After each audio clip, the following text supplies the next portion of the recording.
Attention, reality stars and parents who monetize their children on social media, your time is numbered. In a dramatic new turn for the world of entertainment and social media, California Governor Gavin Newsom has signed two historic laws that will protect children who appear in online content. These laws seek to prevent the financial exploitation that young influencers have suffered so far. And none other than Demi Lovato has been one of the key figures behind this fight. Hey there, friends. Welcome to another show full of excitement and sensational news. Today I bring you news that is making a lot of noise in the world of social media and entertainment. It seems that the times of monetizing child influencers, exploiting their image and their work, are coming to an end. California Governor Gavin Newsom has signed two important laws that will change the game for all those parents who have been using their children to generate income on platforms like TikTok, Instagram, YouTube, and many others. Who is the visible face of this battle? None other than Demi Lovato herself. Demi, who has been actively fighting alongside the organization Quit Clicking Kids, joined the governor to sign these two laws that seek to protect children who participate in monetized content online.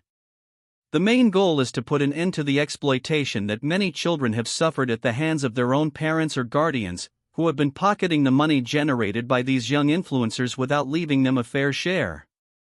But what are these new laws about? Let's break them down a bit to understand the profound impact they will have. 1. First Law, SB 764.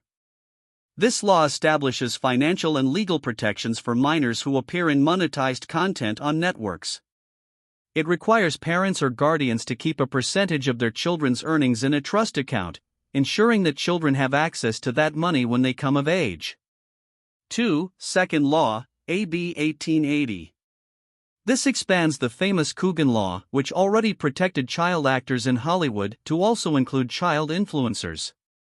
Let's remember that the Coogan Act was signed in 1939, when child actor Jackie Coogan was practically broke after his parents spent all the money he had earned during his career in silent films.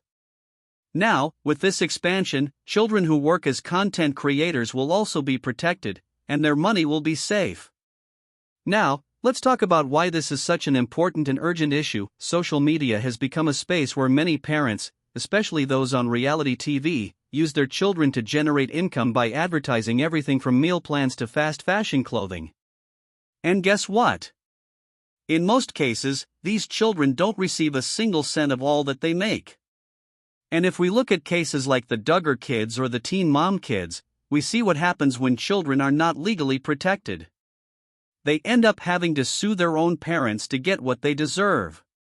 A clear example is the case of Jill and Derek Dillard, who had to resort to court to get paid for all those TV appearances, books, and events they attended for over 10 years.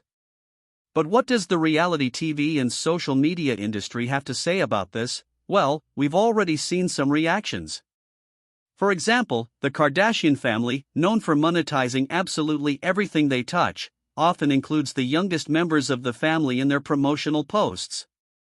Another example is Skeena Shea, from Vanderpump Rules, who has featured her daughter Summer Moon Honey Davies in paid posts, such as "I am not the only one who's been pushing for the Gonna Need Milk campaign." Even celebrities like Farrah Abraham have spoken out against regulations that seek to keep children off social media, arguing that these platforms are an important source of income for their children and that they help them build their future. California is not alone in this fight.